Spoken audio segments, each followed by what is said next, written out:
The Tortelli Tort is the third episode of the very first season of Cheers.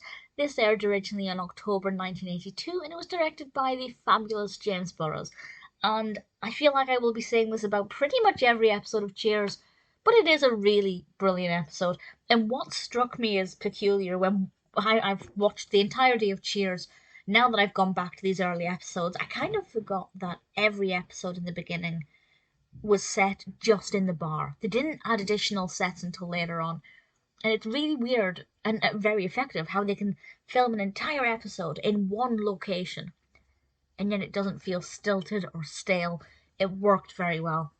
Carla is very excited about a Red Sox game, but unfortunately they don't do very well. And this exceptionally obnoxious Yankees fan called Ed, brilliantly played by Ron Karabatsos, he decides to take the opportunity to wind Carla up, and unfortunately, he does this by verbally attacking Sam. He realizes that Sam made a Malone, who he accidentally calls Sam Maybe Malone, which I thought was rather entertaining, and he takes it too far. Carla loses it. She kind of physically assaults him. Well, I say kind of, she definitely does. And Ed threatens Sam that if he doesn't fire Carla, he's going to sue, which means Sam is at great risk of losing the bar. And this puts Sam in a really big predicament because he doesn't want to fire Carla. Carla is a friend, a loyal employee in some ways, and at the same time, he doesn't want to lose the bar. How will they resolve this? I will talk in a moment with spoilers, more in detail about the narrative and also certain things that I found charming. But I really like this narrative for a few reasons. One, I always like it when we get to dig a little bit deeper into Sam's past. They talk a bit more about him as a baseball player and who he used to be. It's also great to see this passion in Carla. Carla is a very fiery character and she's very passionate about sports, baseball, hockey, and to see her being this passionate, I think is admirable. Maybe the way she shows it isn't as admirable, but it's nice to see her caring this much about something, and certainly caring this much about Sam, and to see her loyalty. I really enjoyed it. So I'm going to go into more detail now, so there will be some spoilers. The way in which they decide to try and get out of this situation is when Diane recommends a psychologist friend of hers, and if Carla goes to see this person, this psychologist, maybe they can convince Ed to not sue. Whether or not that works, it's unclear to begin with. But then we have the fabulous scene where Ed finds this out and he decides to put it to the test.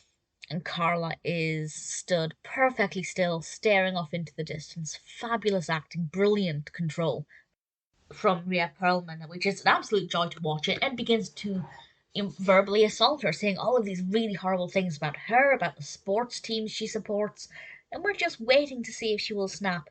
And I really enjoyed it. I thought it was beautifully done. I think Ed did take it one or two steps too far, but in terms of watching it and it being entertaining, I thought it worked very, very well. I also think Diane was brilliant in this. One of my favorite lines that genuinely made me laugh out loud is when Diane was correcting Sam's prepositions, and he turned round and called her a mullet head. And I realised that that doesn't sound funny, but with Sam's delivery, and it was just absolutely fabulous. Really thoroughly enjoyed it. Of course, I'd expect no less from Ted Danson than beautiful comedic timing. It worked very well. The enunciation was fabulous. I had a lot of fun with it. Of course, we got Norm in this one, and Coach and his napkins. The napkins are definitely very questionable, but it was nice to have a little story from Coach there as well. I often wonder what the show would have been like if Coach had been around for longer. It probably would have meant no Woody, so it definitely would have been quite different.